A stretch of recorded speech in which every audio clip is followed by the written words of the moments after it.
వెళ్ళిపోయింది. తీసుకుని పరిగెట్టేసింది సముద్రం, ఆ నది వెంట నది తీరానికి బయలుదేరి వెళ్ళిపోయింది.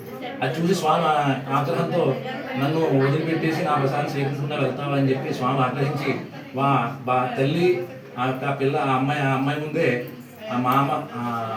మా అల్లుడు గారిని తండ్రిని కూడా ఆ పడవతో బలంగా ఉన్నపడంగా ఆ నదిలో ముంచేశాడు స్వామి ఆగ్రహంతో.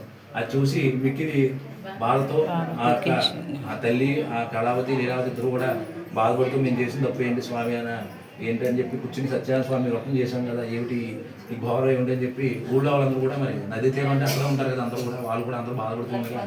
ఆకాశం నుంచి ఆకాశవాణి నిలబడి స్వామి యొక్క ఆకాశం నిలబడి మీరు సత్యనారాయణ స్వామితో ఎంతో భక్తులతో చేశారు, సత్యనారాయణ స్వామి వ్రతాన్ని భక్తితో ఎంతో శ్రద్ధలతో చేశారు, కానీ నా యొక్క ప్రసాదాన్ని స్వీకరించకుండా మీరిద్దరూ కంగారుగా రావడం జరిగింది. మరి మా ప్రసాదాన్ని స్వీకరించకుండా నాకు ఆగ్రహం వచ్చింది.